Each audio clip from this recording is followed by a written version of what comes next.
All right, here we are, the 27th episode of Advanced English. From homographs to habitats, English in the natural world. I'm going to start off talking about things that happened to me. I almost died. Actually, I think it was quite close because what I was doing was cutting the grass like I always do with my weed trimmer, but I've used an extra long blade for which I had to take the guard that protects the blade from hitting your legs when you're cutting grass or anything. So I've always been very careful not to uh, hit my legs, but sometimes I pull weeds at the same time as I'm cutting grass because I'm pulling the weeds from if it's close to a tree and I don't want to whack the tree. I've chopped down a couple trees that I've planted, like small ones, and just out of straight carelessness, my hand went across where the blade was spinning. I mean, I turned it off, or I mean, I'm take my hand off the trigger and it just cuts through my glove. As you can see, it actually cut through the rubber, the thick rubber padding of the glove, and then into my thumb, which is the meaty part of the hand, and it was gushing blood. And I just think about if that had been an inch lower and it would have hit my wrist with no rubber protection, that would have gashed inside there, completely severed that vein or artery, or uh, could easily not be here today. So be careful. It's quite easy to just die from a careless accident like that. The other thing that happened today was my lotus seed. I threw some lotus seeds just in the pond. I didn't put them in clay. I just threw them in, and I already have two that are kind of sprouting out with a little lily. We'll see if they kind of attach to some rocks or something and are able to actually bloom lotus. We'll find out. Uh, so today's lesson starts out with Mount Erebus of Antarctica. Located in Antarctica is the southernmost active volcano on Earth and a standout feature amid the icy landscape. Standing 12,448 feet tall, it's not only one of the highest, but also among the most active, with a lava lake that has been bubbling since at least 1972. This volcano is part of a group of 138 volcanoes on the continent, approximately 9 of which are active. Erebus is notable for its unique eruptions. It doesn't just eject lava and volcanic rocks, but also sprays tiny gold particles. Remarkably, it releases about 80 grams of gold daily, which can travel hundreds of miles away. The phenomenon has caught the attention of scientists at nearby McMurdo Station, the largest Antarctic settlement, who monitor the volcano and study its emissions. This unusual activity provides valuable insights into the geological processes of one of the most extreme environments on Earth. Question: where is Mount Erebus located? The answer is Antarctica, and then I want to make sure you know where Antarctica is. This being purple is North America and the green is Europe. But sometimes people get these confused. We know North Pole and South Pole is one way to refer to it, but Antarctica is actually the name of the continent, as Africa or Asia or Oceania or South America. And the Arctic is the region more so. This is also the Arctic Ocean, the Arctic Circle, and anta is anti-social, anti-establishment, anti is the opposite. So Antarctica is on the opposite side of the Arctic. That's one way to remember it. What is unique about Mount Erebus? And the answer is it emits gold particles. I do change words up here. The word emit was not in the reading comprehension, but they're use synonyms like eject, release, and that leads me to the next question. In chemistry, this periodic table I believe all of these are actually based on their Latin name, a lot of which are also the same or close to what is used in English. So a lot of these are easy, right? H is hydrogen, C is carbon, N is nitrogen, O is oxygen. But some words that English has a different word than the Latin origin get weird, right? Iron is Fe because it's ferrum in Latin. So I believe these are all Latin. So that's just something why the letters don't match up, right? But my question for you is gold. What is gold? The answer is AU. And how tall is Mount Erebus?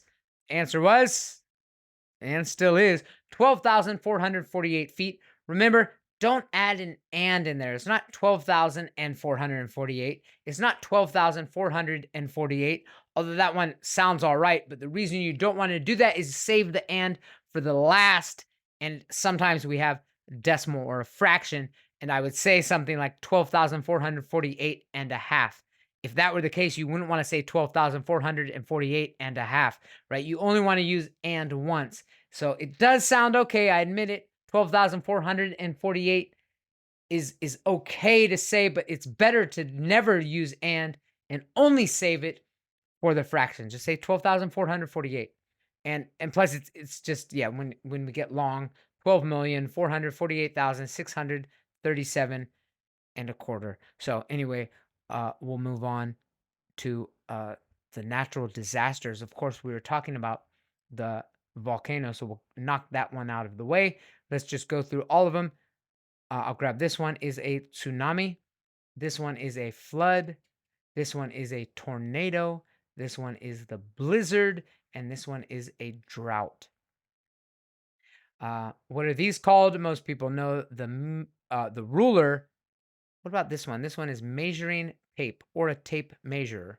And notice usually we think of tape as sticky, but actually tape is like a roll of something. So, right, bubble tape, bubble gum. I like talking about the different parts of speech from the words that we've learned today. While volcano is a noun, it can be an adjective, volcanic.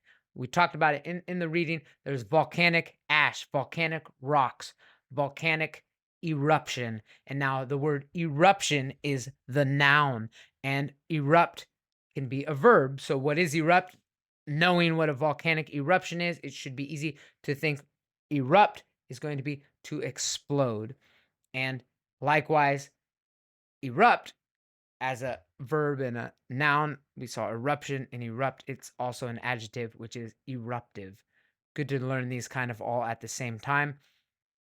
Real quick, these questions are meant for my students to have opportunity to express themselves.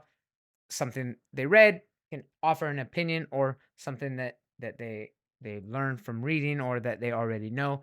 Evaluate why Mount Erebus's eruptions might be particularly interesting to scientists compared to other volcanoes. Could be the fact that it's in an icy region, could be the fact that gold is spewing out of it. Really, it's just an opportunity to express yourself. Discuss the possible environmental impacts of having gold particles dispersed into the atmosphere and environment around Mount Erebus. Right? I mean, does it cause problems? Is there a potential way to collect it and use it to help fund your research further? I don't know. Share it with me. I want to hear it. Imagine you are a scientist at McMurdo Station studying Mount Erebus. What day-to-day challenges might you face due to the volcano's activity? Obvious problems. You're already in a frozen area. Depending on the time of year, you could be having like almost 24 hours a night or 24 hours a day. And volcanoes are obviously dangerous. So you could talk about all kinds of things and they would be interesting. If you had the opportunity to name a newly discovered volcano, what would you name it and why? We could talk about, let's say it was near your home, or let's say it was this one, or up to you, really. Those are all probably factors on what you would name it. So here's some fill in the blanks, but I don't give you the words. There's pretty much just one word that could fit in it, but you might be able to come up with some other words that would make sense. Mount Erebus is located in Antarctica, making it one of the most isolated volcanoes on Earth. The lava lake on Mount Erebus has been active since at least 1972. The gold particles ejected by Mount Erebus can travel up to hundreds of miles away. And the gold particles from Mount Erebus are worth around, I think it's about $6,000 actually, but this is a fun one. Notice the gold price is going up in recent weeks and months. And we knew it was 80 grams. You can do the math. It became maybe about 6,000, a little over 6,000 perhaps. And is it ethical to exploit natural resources like gold from Mount Erebus for commercial gain? Answer the question. I mean, could be, maybe. I know there's some treaties about excavating or drilling for oil. There could be some issues, legal issues. Different people claim different, or different nations claim different areas. There's, I know, a peace treaty in that area. This could get into, depending how interested you are on that topic. We could discuss that for hours. Pause and clause. Here we go. We're going to start with an essay. We have 2 essays today. Comparative, comparing things. These are comparing our furry friends, the cats and the dogs. So I'm going to read it, and then we have some activities to go along with it. A child walks into a room and a small animal scurries towards her. Is it a cat or a dog? These pets are beloved worldwide, but their differences can shape a family's lifestyle. Cats and dogs both provide companionship, but differ in their needs and behaviors.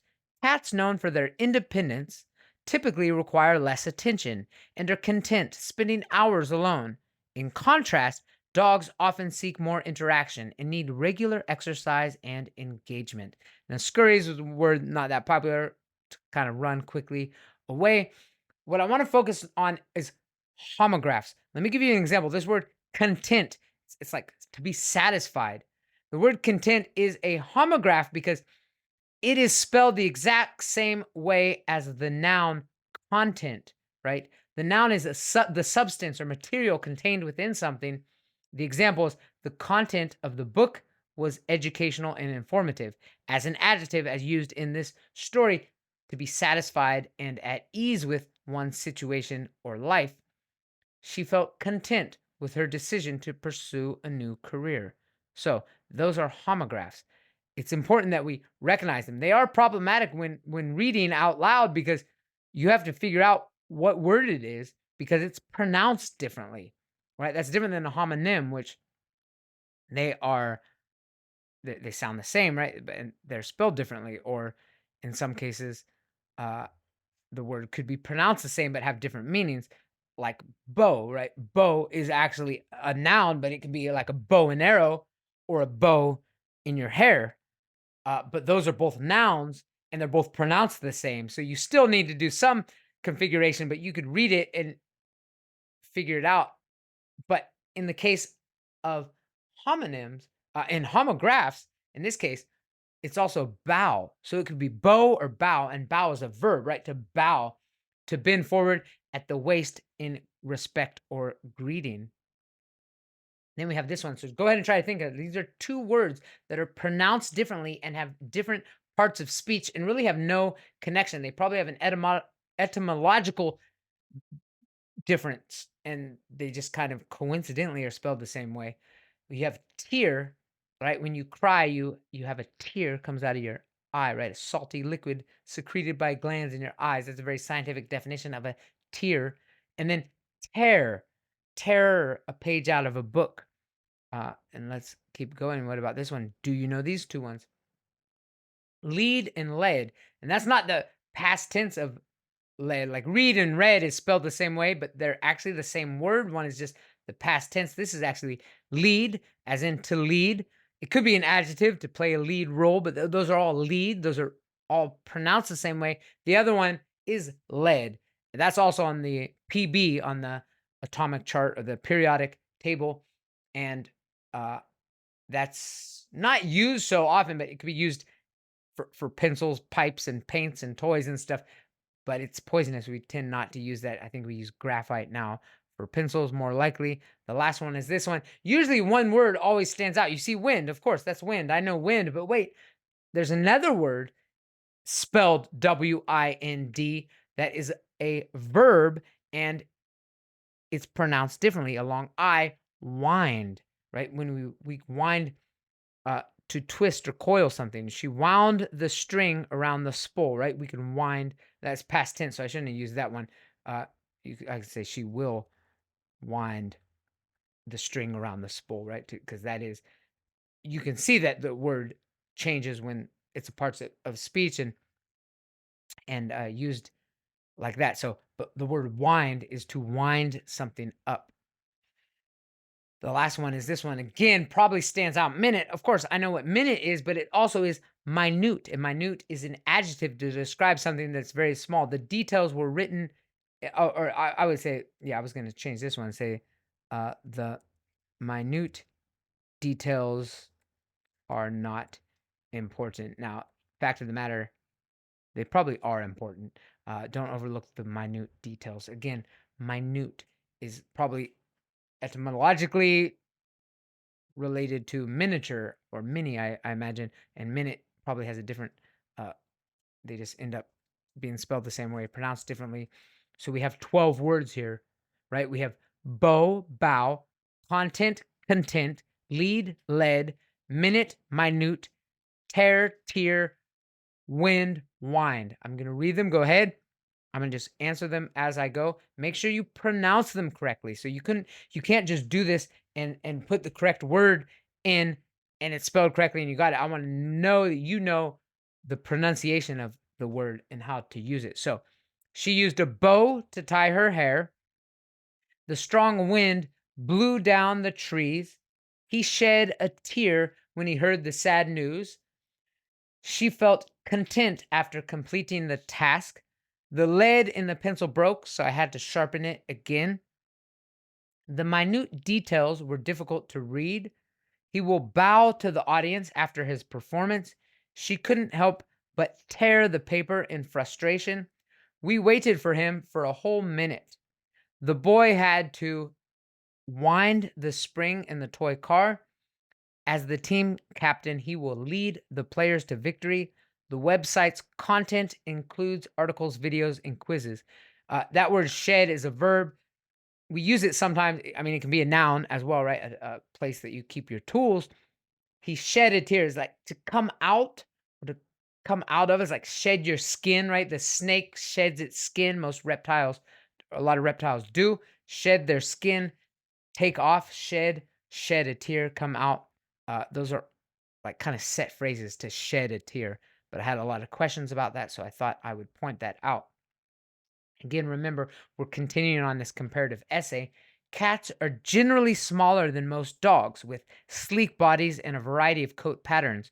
Dogs vary more widely in size, from tiny Chihuahuas to large German Shepherds, and their coats can range from short and smooth to long and fluffy. Cats use a litter box for elimination, a habit that makes them easy to care for indoors. Dogs, however, usually need to be taken outside to relieve themselves. And as an opportunity, I like to just throw in some fun things that are not always the most important part of English language learning, but they're good, challenging things that if you're a native English speaker, you're probably going to know. So it's probably good to learn these obscure things when you're an advanced English language learner. So we have Bulldog, Chihuahua, Poodle, and German Shepherd. That's a poodle, right? They were originally big. They bred them to get smaller. That's a bulldog. There are different kinds of bulldogs. And this is a German shepherd. You see the word shepherd, it's like sheep herder. That's where it comes from. And those are known for herding sheep. Chihuahuas, I imagine, are from Mexico because there's a city in Mexico called Chihuahua, but I can't verify that. Let's continue with our essay. When it comes to diet, cats are essentially carnivores, requiring a diet rich in meat. Dogs are more omnivorous, able to enjoy a varied diet that includes vegetables and grains. Cats are known for their grace and agility, often seen climbing to high perches. Dogs are generally more grounded and excel in activities that involve running and fetching. Again, notice I use carnivore, the noun, and omnivorous is the adjective. We need to know them both: carnivorous, carnivore, herbivore, and we have all of these: carnivore, herbivore, omnivore, scavenger. The bear is in omnivore. The hyena is a scavenger. The tiger is a carnivore, and the rhino or rhinoceros is an omnivore. And remember, so a hyena is, you could call a scavenger a carnivore. Think if that's all they eat is meat, but they just aren't hunters. So they're carnivores that don't hunt. I'm not sure actually if the word carnivore is inherently a hunter, but I'm going to have to go ahead and let my cat in real quick. So let me just push this pause real quick. All right. So we're, yeah, carnivores, meat eating animals. Although I don't know if any animal, I mean, my cats are pretty much carnivores, but I see them eating grass and stuff. So you could probably get technical. I don't know if anybody's only eats meat, doesn't eat some grass here and there. Um, Socially, cats are solitary creatures, although they can enjoy human company or the presence of other cats. Dogs are pack animals by nature and often thrive in a social environment with humans or other dogs. Dogs are also more commonly trained for tasks such as guiding or rescue operations due to their desire to please and work alongside humans. Now, this introduces this thing. This is really important. Again, it's not the first thing you're going to learn at a beginner level or uh, intermediate even or early advanced, but eventually it would be good to know the term used for different groups of animals. We say a pack of dogs, a pack of wolves, a pack of coyotes, but different animals, we use different uh, kind of words grouping. We call the group of that animal different: flock of birds, a swarm of bees, a school of fish, a pride of lions, a troop of monkeys, a herd of elephants. And this is actually important because these terms can help describe the way people are acting. If you talk about tourists flocking to a destination, we have this imagery of birds flying there. But if there's some famous athlete or superstar that's at the mall and everybody is swarms around them trying to get selfies with them, right? Swarm is what bees do, and kind of this way and that way. It gives you a better image. To swarm and to flock, we use these terms to describe people and activities. So it is kind of important to know which groupings we use for which animals at least the advanced level, and even on a like poetic level, if you want to create the the picture. I mean, you could say like a herd of people, rushing the buffet line or something. Uh, so here we go. When the child's new friend wags its tail eagerly and follows her around the room, it's clear it's a dog, ready to play and interact, showcasing the loving and loyal nature that makes dogs so special. So that was that. I'm gonna go through this, read this next comparative essay on uh, from echoes to songs, understanding bats and birds. So it goes like this. A child looks up to see a silhouette against the evening sky. Is it a bird or is it a bat? These creatures of the air may seem similar at first glance, but significant differences define their lifestyles and abilities. Bats and birds are both adept at flight, yet their origins and adaptations reveal distinct evolutionary paths. Both bats and birds have wings, enabling them to fly, but the structures of their wings are fundamentally different. Birds have feathered wings and extend from their forelimbs, providing both lift and propulsion. In contrast, bats possess wings that are more like a stretched membrane of skin, extending between elongated fingers, which gives them exceptional maneuverability in flight. Size varies widely among both groups. Birds range from the tiny hummingbird to the massive ostrich, while bats are generally smaller, with the giant flying fox being an exception as one of the largest, with a wingspan of up to 6 feet. Birds rely on their beaks to forage, hunt, and eat, with beak shapes highly adapted to their specific diets. Bats, on the other hand, typically use their keen sense of echolocation to navigate and find food in the dark, primarily eating insects, fruits, and in some cases, small mammals or blood, right? We do have those vampire bats that suck the blood of animals. Reproductive strategies also differ. Birds lay eggs, which they incubate in nests crafted meticulously from various materials. Bats bear live young and usually nurture them in secluded roosts. Social structures vary significantly as well. Many bird species are social creatures that migrate in flocks, communicate vocally, and often remain in large groups. Bats tend to be more solitary, although they roost in large colonies. Their interactions are less complex compared to birds. Culturally and symbolically, birds and bats hold various significances across human societies. Birds often symbolize freedom and hope, appearing in many national emblems and folk stories. Bats, despite their ecological benefits, frequently suffer from negative portrayals and are associated with darkness and the macabre in folklore and popular culture. So, as the child watches more closely, the creature's flight pattern gives it away, the fluttering, darting movement characteristic of bats as they pursue their evening meal. While both birds and bats grace the skies with their presence, each embodies a unique aspect of nature's ingenuity.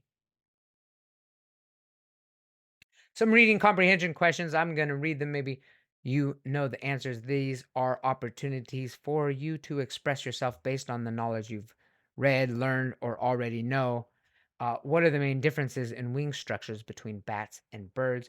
There's a lot talking about the membrane and stretching out from the fingers, the feathers, and all that different parts of it anatomically. Break it down to however you want to. How do bats find their foods compared to birds? Birds, some have actually extraordinary eyes. We didn't go into detail necessarily in this, but they're able to like spot it by seeing it, while bats are essentially blind and they're using sonar, uh, or as the word we use, echolocation, to navigate their ways around the night, picking bugs out of the skies and whatnot. Um, Discuss the social behaviors of birds versus bats. Again, yeah, there are differences. Some of them were mentioned here. Maybe you know them. These are all opportunities really to just kind of engage in what you know and how well you can express those uh, ideas, concepts. Critical thinking. Consider the ecological roles of bats and birds. Which do you think impacts its ecosystem more significantly and why? This kind of goes on beyond anything we read, but you may have known about it. I mean, some bat guano is great fertilizer. I actually buy it by the little bag. And but birds, I mean, they're both eat insects, worms. I mean, there's all sorts of uh, ways they are part of their ecosystems, and I don't even know all of them, so I would love to just discuss that and what you think. If you're not exactly sure which one is more important, I think they're actually both fundamental in a lot of ways, but there's also problems if there's overpopulation of anyone. Reflect on the cultural perception of bats and birds in your culture. How do these perceptions affect the ways these animals are treated or protected? Again, different birds, differently. Bats, it seems like there's less bats or bats kind of, and they do have this dark, there usually are some sort of negative connotation. I mean, vampires, they turn into, blood sucking vampires, and birds.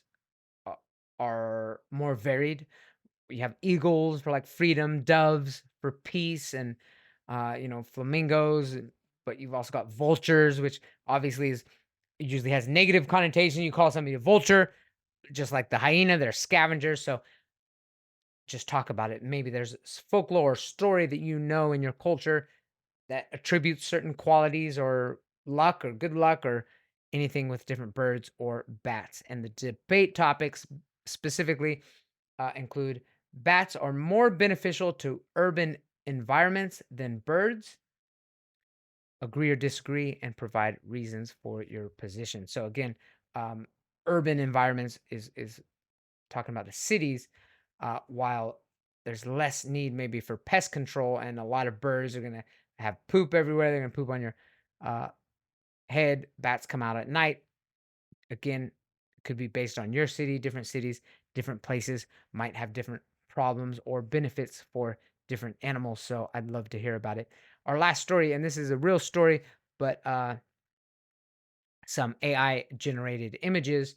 I do have the YouTube link right there to watch it, but the words are as they showed up in the video here. And the heartwarming story of a one-armed monkey raised by a Buddhist nun at a temple in East China's Zhejiang province has gone viral on Chinese social media platforms, attracting flocks of visitors keen to catch a glimpse of this unsuspecting online star. The happy life of the monkey named Xing Xing and the undeniable bond it shares with its doting human companion have melted the hearts of many across the nation. 84-year-old Ye, who lives in the Dongnanxi village, has raised Xing Xing for around a decade. And uh, right there, we saw the word flock, right? Talking about flocks of visitors. It's good for imagery, right? Not just groups of visitors. Or like a band. Technically, humans are a band of visitors. You could probably say a troop of visitors, but troop sounds militant. Flock just sounds. It gives an image. Tourists seem to flock. That's a good word, and they're literally flying in on planes. So it's good to use words for imagery. And this was an example right here. And actually, this part was a dialogue translated from Chinese. This nun was saying, if the monkey feels full, it walks away. When it doesn't eat enough, it's reluctant to leave. It's quite fascinating. But while now enjoying a relatively happy existence, the monkey has suffered hard times in the past. Xing Xing is thought to have lost its left arm at a young age and was once a performance animal of an acrobatic troupe in the neighboring Fujian province. Huh, that looks a little funny. Young age and was once a performance animal of, yeah, I shouldn't have had that. I think I changed it around. Of an acrobatic troupe. Again, there it is. There's that word troupe. And in the neighboring Fujian province. So we just in this little page, we've got flock and troop. Troop is what a literal group of monkeys is a troop. A flock of visitors is more of a imagery. In early October, a cozy moment between Xing Xing and Ye received wide public attention after a local vlogger posted videos of their interaction online.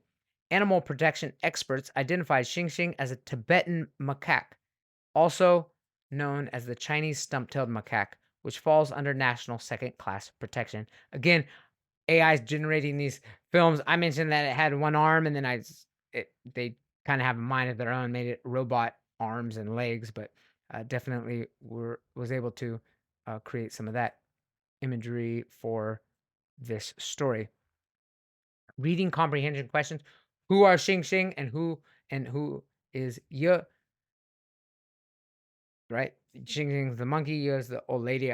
This is an opportunity just to tell me everything that you learned. Give me some of your own opinions. What happened in early October? That refers to the vlogger recording something that went viral on social media, which brought attention to this monkey. What type of monkey is Xing Xing? You can call it the Tibetan macaque or the Chinese stump-tailed macaque. And again, most of my students being Chinese, I like to test them on their geography. The cat's chasing a bug right now, and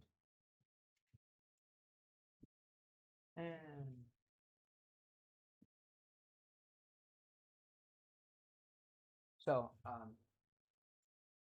go ahead. The one where is Zhejiang province, and that's number 7. The other one was call it a Tibetan macaque. Now in China they do have a different name for this because Tibet, I think, really is more of a region that spans India and China, and it's kind of not really uh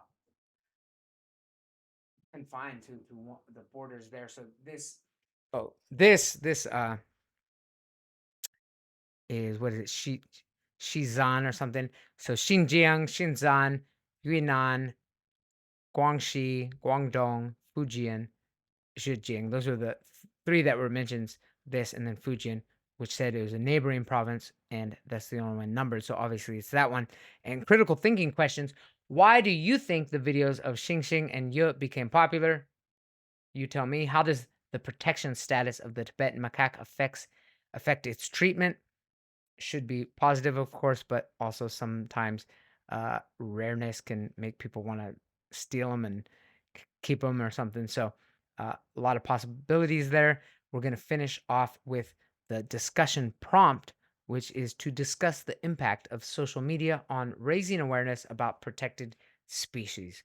We could talk about that forever. Maybe give me some examples that you know. And here she is, my beautiful Guppy. Mwah. So I'll see you next week. I hope you enjoyed this week's advanced English lesson.